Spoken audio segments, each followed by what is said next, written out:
Assalamualaikum warahmatullahi wabarakatuh.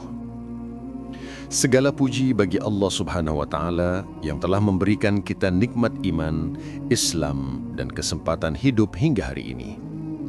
Shalawat serta salam semoga tercurah kepada Nabi Muhammad sallallahu alaihi wasallam, keluarga, sahabat, dan seluruh pengikut beliau hingga akhir zaman.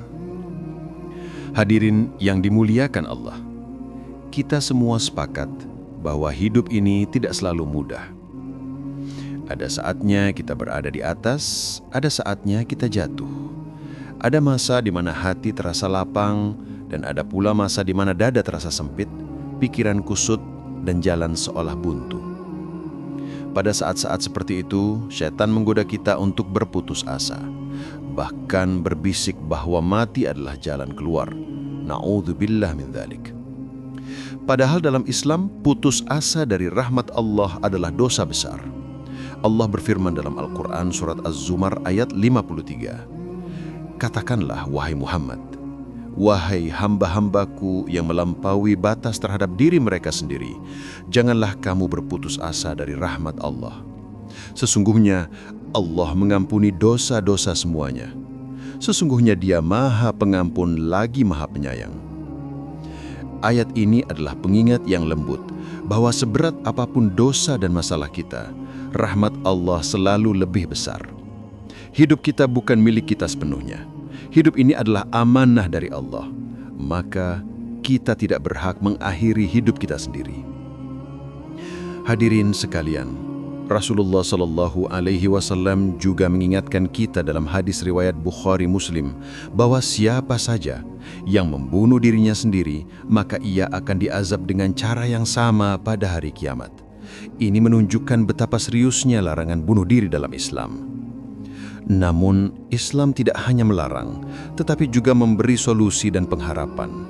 Nabi Shallallahu Alaihi Wasallam bersabda, "Tidaklah seorang mukmin tertimpa kelelahan, sakit, kesedihan, duka, gangguan, bahkan duri yang menusuknya, melainkan Allah menghapus bagian dosa-dosanya dengan sebab itu." Hadis riwayat Bukhari Muslim. Hadis ini mengajarkan bahwa setiap kesedihan, sakit, atau kesulitan yang kita alami sebenarnya sedang menggugurkan dosa kita dan mengangkat derajat kita di sisi Allah. Ujian hidup bukan hukuman, tetapi tanda perhatian Allah agar kita semakin dekat kepadanya. Hadirin yang dimuliakan Allah, ketika kita diuji, mungkin pikiran kita sempit, kita merasa sendirian. Tapi Allah justru ingin kita mendekat kepadanya. Allah berfirman dalam Al-Baqarah ayat 286. Allah tidak membebani seseorang melainkan sesuai dengan kemampuannya. Ayat ini menjadi bukti bahwa setiap ujian pasti sesuai kemampuan kita dan pasti ada jalan keluar yang Allah sediakan meski kita belum melihatnya sekarang. Di saat terberat sekalipun, jangan pernah diam sendirian.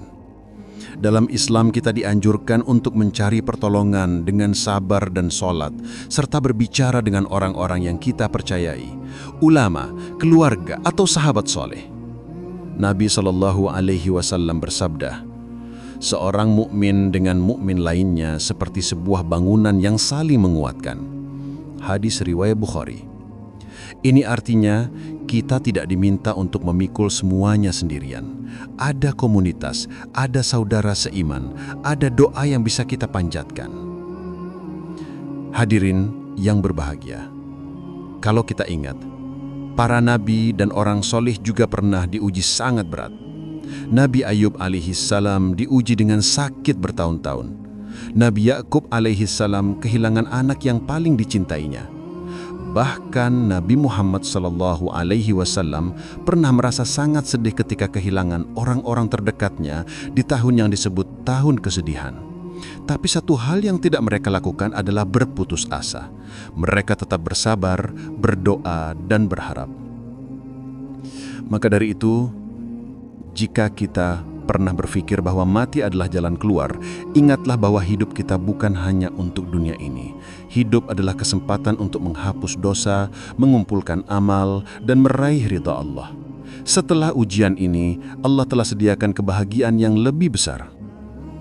Hadirin yang dirahmati Allah, ada beberapa hal praktis yang bisa kita lakukan ketika pikiran terasa gelap dan hidup terasa buntu. Perbanyak zikir dan istighfar. Sebut nama Allah di setiap tarikan nafas.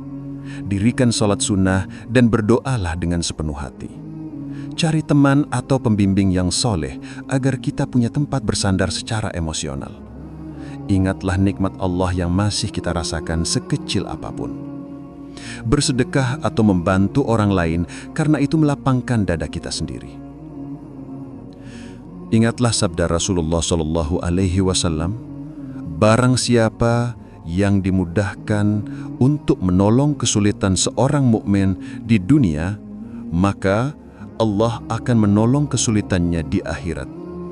Riwayat Muslim. Dengan membantu orang lain, kita justru menemukan ketenangan dan makna hidup. Hadirin sekalian, kesimpulannya, ujian hidup memang berat. Wajar kita merasa sedih dan tertekan. Tapi, mati bukan solusi. Solusinya adalah mendekat kepada Allah, bersabar, berdoa, dan terus mencari jalan kebaikan. Percayalah, badai pasti berlalu dan Allah telah menyediakan balasan indah bagi hambanya yang sabar. Semoga kita semua diberikan kekuatan oleh Allah untuk melewati setiap ujian, dijauhkan dari rasa putus asa, dan dimasukkan ke dalam golongan orang-orang yang sabar dan diridhoinya.